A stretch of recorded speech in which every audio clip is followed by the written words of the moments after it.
తెలుసు కదా. నాకైతే యావరేజ్గా అనిపించిందండి movie. It's average. One time watchable అంతే. ఇంకా స్టోరీ గురించి మాట్లాడుకుంటే స్టార్ బాయ్ సిద్ధు ఒక అనాథ. సో సిద్ధు పెళ్లి చేసుకుంటే తనకంటూ ఒక ఫ్యామిలీ వస్తుందని అనుకుంటాడు.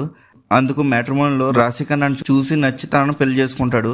పెళ్లి చేసుకున్నాక సిద్ధు ఎక్స్ లవర్ అయిన శ్రీనిధి శెట్టి వాళ్ళ లైఫ్లోకి ఎందుకు రావాల్సి వచ్చింది అండ్ వచ్చాక ఏం జరిగింది అనేది స్టోరీ. ఫస్ట్ హాఫ్ పర్లేదు అనిపించింది, సెకండ్ హాఫ్ అంతగా ఏం అనిపించలేదు.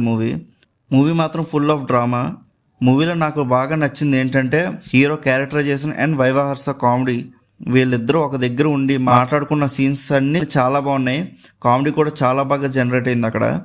మూవీలో హీరో చెప్పే డైలాగ్స్ అయితే చాలా బాగున్నాయి. బాయ్స్ కొంతమంది చాలా రిలేటబుల్గా కూడా ఫీల్ అవుతారు ఆ డైలాగ్స్కి. మూవీలో పెద్ద స్టోరీ ఏమి ఉండదు. ఇంకా మూవీ గురించి ఇంకా డీటెయిల్గా మాట్లాడుకుంటే డీటెయిల్ రివ్యూ అయితే మన ఛానల్లో ఉంది, ఒకసారి వెళ్ళి చెక్ చేయండి. మీలో ఎవరైనా ఈ మూవీ చూసుంటే మీకు ఎలా అనిపించిందో కింద ఉన్న కామెంట్ సెక్షన్లో చెప్పండి. అలానే ఈ వీడియోని లైక్, షేర్, సబ్స్క్రైబ్ చేసుకొని బెల్ ఐకాన్ కూడా ఆన్లో పెట్టుకోండి. ఇంకా నెక్స్ట్ వీడియోలో కలుద్దాం.